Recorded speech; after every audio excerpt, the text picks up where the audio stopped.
power. Clara was a boss, like a girl boss back in the 20s before we even knew what that term was. Clara Scherer and her husband Hugo owned a real estate development company and were responsible for a lot of the existing historical architecture within the city. And after Hugo's passing, Clara took on the business and actually commissioned Harvard Square, the Belle, specifically in his honor. The Belle will be the residential component to the entertainment zone that Bedrock has been envisioning over the past couple years at Broadway, Randolph, and Gratiot. It'll house 42 residential units with ground floor retail or restaurant space.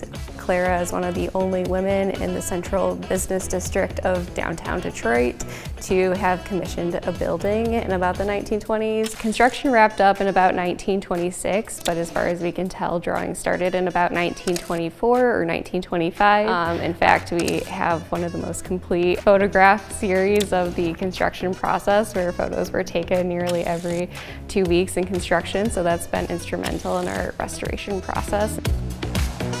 On the Belle, we were really inspired by a lot of the existing finishes that remain intact, from the marble and terracotta that exists on the facade to some of the checkerwork pattern of the tile within the lobby. That's what really inspired a lot of the palette development that we start to see within the new design.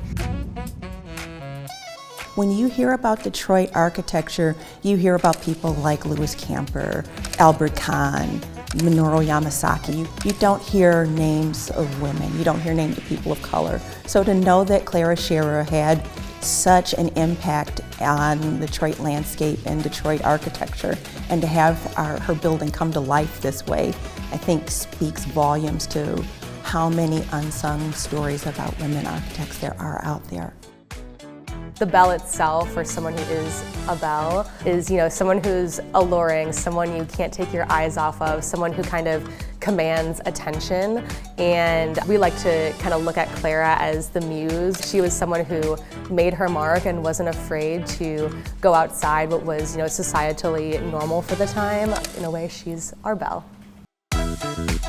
Women have certainly taken on more of a role since Clara's time in the 1920s. Certainly in Detroit, we have a powerhouse of women behind the scenes, helping shape the skyline and reshape our historic and new developments as well. The architecture and design industry is very traditionally a male-dominated industry, and I've often found myself being the only female in a room. And at Pophouse, we're not only women-owned, we're women-led. So having the opportunity to not only have that voice in that room, but we're leading projects, we're inspiring future generations of women in design. This building is still standing, and it's something for us to remember her by today. It helps me reflect back on my career. Clara left her fingerprint on the building as it is today, so I, as a woman, get to leave my fingerprint on this next generation of the Belle.